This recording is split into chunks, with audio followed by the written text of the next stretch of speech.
दोस्तों, मेरे YouTube channel में आपका बहुत बहुत स्वागत है। कैसे हैं आप सब? आई होप कि सब अच्छे ही होंगे। मेरे पास आज एक क्लाइंट आई हैं जिन्हें हेयर रिबॉन्डिंग करानी है, तो मैं आज आपको स्टेप बाय स्टेप कैसे रिबॉन्डिंग करते हैं वो सिखाती हूँ। तो आइए शुरू करते हैं। हमने हेयर्स के 4 पार्टीशन कर लिए हैं। फर्स्ट स्टेप प्रेसिंग होता है। प्रेसिंग करने के लिए तो अब बालों के छोटे छोटे सेक्शन लेके हमें प्रेसिंग करनी है, और ध्यान रहे इसमें प्रेसिंग बहुत फाइन होनी चाहिए।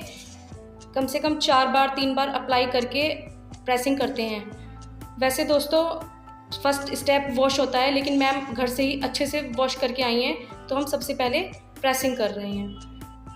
प्रेसिंग पूरी हो गई है तो हम अब सेकंड स्टेप पे आते हैं, जो कि स्ट्रेटनिंग क्रीम है। और सबसे पहले 4 पार्टीशन हमने हेयर्स के कर लिए हैं। अब हमें छोटे छोटे सेक्शन लेके टेलकॉम की मदद से हेयर्स के ऊपर क्रीम को अप्लाई करना है, और क्रीम को 3 से 4 बार फिंगर्स की मदद से अप्लाई करना है। अच्छे से क्रीम हेयर्स के अंदर अब्जॉर्ब हो जानी चाहिए, फिर उसको छोड़ देना है। ऐसे ही धीरे धीरे एक के बाद एक छोटे छोटे सेक्शन लेके हमें ऐसे ही क्रीम अप्लाई करते जाना है, और बाल थोड़ा स्ट्रेट रहें इसका ध्यान रखना है। अगर चाहो तो टेलकॉम की मदद से 1-2 बार कॉम्ब भी कर सकते हैं।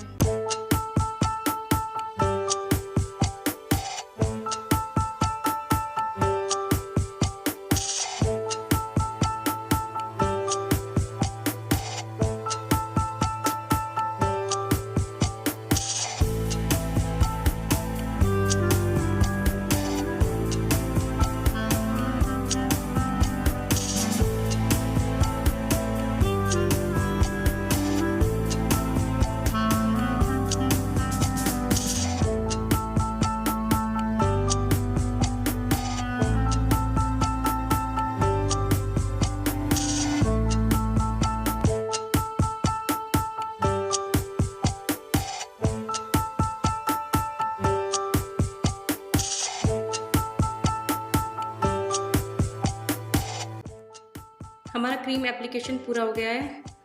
अब हमें 25 से 30 मिनट के लिए हेयर बॉन्ड होने के लिए छोड़ने हैं। अब हमें उसके बाद हेयर वॉश करने हैं।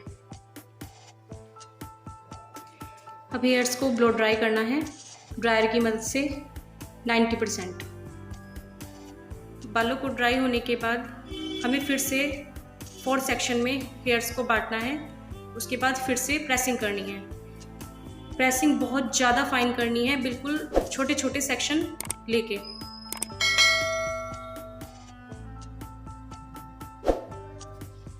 प्रेसिंग को 3 से 4 बार अप्लाई कम से कम ज़रूर करना है, नहीं तो प्रेसिंग अगर सही से नहीं होगी तो रिबॉन्डिंग भी ठीक से नहीं होगी। हमारी प्रेसिंग पूरी ही होने वाली है।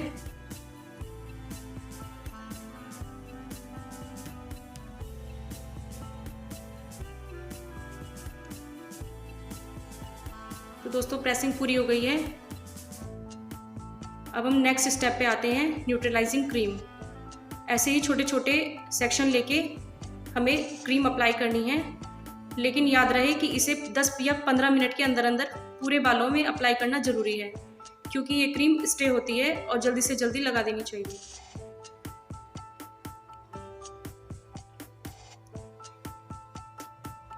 इस क्रीम को लगाने के बाद हमें 30 मिनट के लिए फिर से छोड़ने हैं।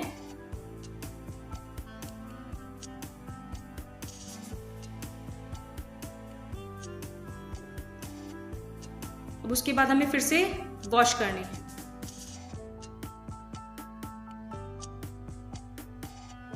अब हमारी रिबॉन्डिंग ऑलमोस्ट डन हो ही गई है। इसके बाद ब्लो ड्राई फिर से करना है। ये देखिए बिना प्रेसिंग के भी बाल बिल्कुल स्ट्रेट निकले हैं, लेकिन फिर भी इसके बाद हमें फिर से लास्ट स्टेप प्रेसिंग करनी है। इस बार छोटे छोटे सेक्शन लेने की ज़रूरत नहीं है, थोड़ा मोटे सेक्शन लेके आप प्रेसिंग कर सकते हैं।